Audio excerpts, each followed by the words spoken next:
Imagine walking into a store, grabbing a tiny red bottle labeled cinnamon, tossing back the shot, and never realizing it wasn't whiskey at all. For years, millions of Americans believed they were enjoying one of the country's most popular liquor brands. But what they were actually drinking was something completely different. A drink that looked like whiskey, smelled like whiskey, was marketed like whiskey, yet wasn't whiskey in the legal sense.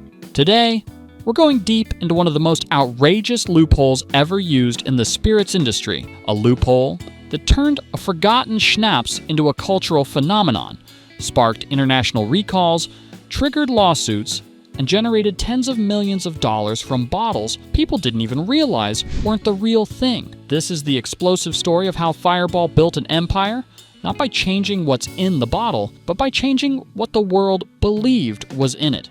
Keep watching, because the twist at the end will change how you look at every label on a shelf. The bottle that failed before it became famous. Before Fireball became a cultural symbol, it lived at the very bottom of liquor store shelves under a different name, Dr. McGillicuddy's Fireball Whiskey. It tasted too sweet for true whiskey drinkers and too dull for party crowds. At that time, flavored spirits were exploding everywhere.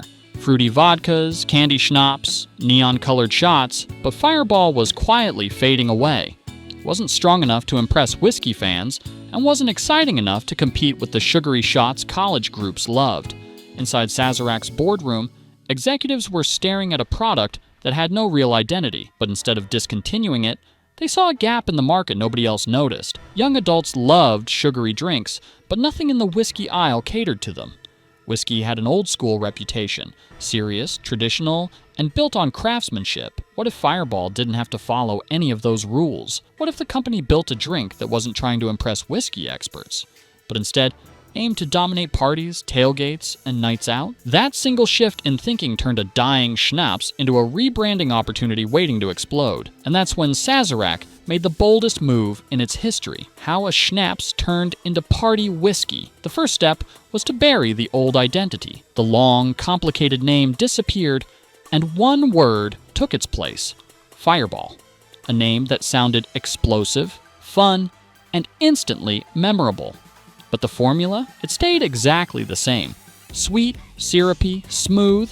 A drink that went down easier than actual whiskey ever could. Tasted like cinnamon candy, not aged barrels. And that was exactly the point. But Sazerac faced a huge roadblock.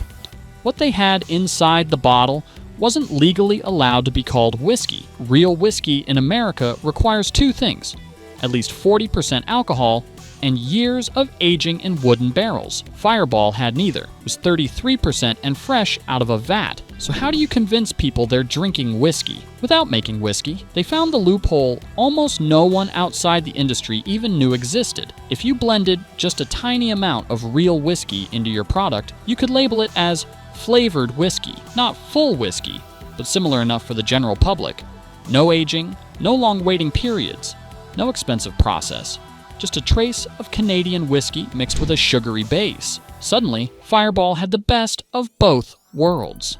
The taste that young drinkers wanted and the legal permission to place itself on shelves next to real whiskey. It wasn't traditional, but it was clever, and now it was time to sell it. The marketing play that changed everything. When Fireball hit the market, Sazerac knew that traditional advertising wouldn't work. They didn't have the budget of giant brands, and they didn't need it. Instead, they chose a strategy completely opposite of industry norms. No big commercials, no celebrity partnerships, no billboard takeovers. They sent a brand ambassador named Richard Palm into Nashville bars with a simple mission: make Fireball the drink everyone talks about. He walked in, bought rounds for strangers, and posted photos online. No hard sales pitch, no pressure, just fun moments people remembered. The idea spread faster than anyone expected. Fireball wasn't sold through advertisements, and it was sold through experiences. And the math behind it? Brilliant. A shot that cost bars around 60 cents was being sold for over $5. That kind of profit margin made bartenders pay attention instantly. If a product helped bars earn huge returns, they were more than happy to serve it. Fireball positioned itself not as a premium drink, but as the shot you take when you're with friends, and that identity stuck. Within 2 years, sales exploded from $1.9 million to $61 million. A product once ignored suddenly outsold massive names like Jameson and Patron, and the best part? Fireball had just begun spreading. The Grassroots army that took over America. After the early surge, Fireball doubled down on what worked. The company expanded its ambassador network, a small team at first, then dozens. They weren't marketers with stiff scripts or corporate energy. They were everyday people who blended into crowds, handing out shots at tailgates, music shows, hockey games, and campus events. Anywhere young people gathered, Fireball was there. While other brands spent millions on ads, Fireball almost ignored traditional marketing entirely. They focused on depth, not just being seen, but being present where it mattered. Their social media footprint grew naturally as people shared photos and videos enjoying the drink. This wasn't marketing. It was cultural placement. By 2014, Fireball had crossed nearly $864 million in sales, becoming one of the top liquor brands in the country. And right at the moment, it reached peak hype. A major crisis threatened to stop everything, only to accidentally make them even more famous. The antifreeze ingredient scandal that backfired. Fireball's rise hit a major challenge in 2014 when European stores suddenly removed the drink over its levels of propylene glycol, a chemical that sparked instant concern. The public reacted quickly, even though the ingredient was already approved in the US and used in many everyday foods. Europe simply had stricter limits, and Fireball's recipe passed the threshold. Instead of slowing down, Sazerac moved fast. Within 3 weeks, they reformulated the European version, lowered the ingredient levels, and got the product back on shelves.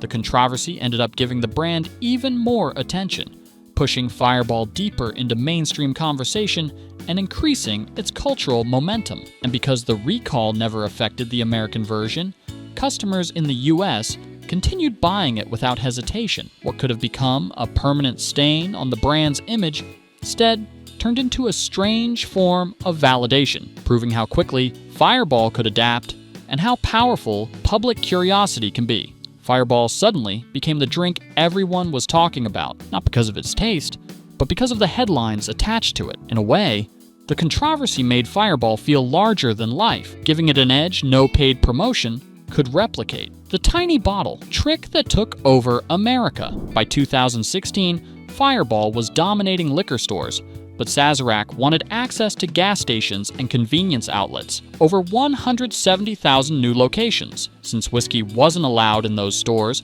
the company created a lower alcohol version classified as a malt beverage, which could legally be sold anywhere beer was sold. The tiny bottle looked almost identical to the original whiskey version. Same logo, same design, just without the word whiskey. Most shoppers never noticed the difference.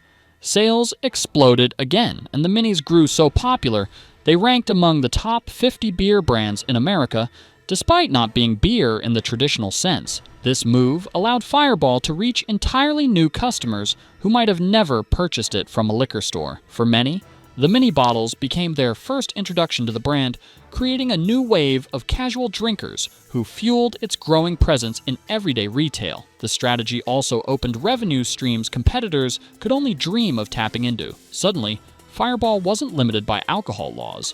It was everywhere people made impulse purchases. That level of distribution power made Fireball almost impossible to avoid, turning the small bottle into one of the smartest retail plays in modern liquor history. The lawsuit that shook the brand. By 2023, someone finally called out the confusion. A New York woman filed a class action lawsuit claiming she purchased what she thought was whiskey at a gas station, only to discover later that the mini bottles were actually malt beverages with whiskey flavoring. The case argued that the packaging was intentionally designed so consumers couldn't easily tell the difference. The two bottles looked nearly identical, and most shoppers only had seconds to make a decision. Sazerac's response was simple. They followed every labeling rule required by law, and technically, that was correct. But the lawsuit sparked a much larger question. Not about legality, but about ethics. Consumers began debating whether a company should push design choices that walk the very edge of regulation. It also highlighted how powerful packaging can be, shaping assumptions even when the details are right there in fine print. The case is still ongoing, And through it all, Fireball hasn't updated its bottle design, proving the company believes the public's confusion is not its responsibility. Yet the buzz around the lawsuit only made the brand more talked about than ever. Many viewers felt the lawsuit revealed how far a brand can stretch its image before people start questioning the intent behind it. Others argued the customer should have read the fine print, reopening the age-old debate about consumer responsibility. And with so much conversation happening online, Fireball gained more exposure from this single lawsuit than most brands get from multi-million-dollar marketing campaigns. The real secret behind Fireball's unstoppable rise. At its core, Fireball didn't become a powerhouse because of craftsmanship or tradition. It became one because it mastered the art of perception, sold the excitement of a shared moment, not the legacy of aged barrels. People weren't choosing Fireball for what it was. They were choosing it for how it made their night feel. From $1.9 million to over $863 million in just 3 years, the numbers prove how powerful branding can be when perfectly timed with culture. Fireball didn't need to reformulate its product to win, it simply needed to control the narrative around it. The brand understood something most companies miss. The average buyer cares more about identity than ingredients. What mattered was the image, fun, fiery, easy to drink, and Fireball delivered that experience flawlessly. And it's a masterclass in modern marketing, showing how a simple idea can become unstoppable when the story behind it is stronger than the product itself. Fireball proved that emotion can overpower logic in the world of consumer products. It also showed that a strong identity can help a brand survive controversies that would crush others. As long as people felt connected to the product, the details on the label mattered far less than the moments attached to it. The final question Fireball leaves us with. Fireball's story isn't just about a drink. It's a blueprint for how modern brands can rise by shaping perception, bending the rulebook, and dominating attention long before they dominate quality. From a forgotten schnapps on the bottom shelf to one of America's most talked about liquor brands, Fireball proved that the real power isn't always in the product. It's in the story wrapped around it. They didn't have years of aging, a legacy of craftsmanship, or the status of traditional whiskey makers. What they had was a bold strategy, a fearless approach to marketing, and a willingness to push boundaries that other companies never dared to test. And even after controversies, recalls, and lawsuits, the brand didn't fade. Instead, it grew stronger because people stayed attached to the identity it created, the drink of wild nights, shared moments, and unforgettable memories.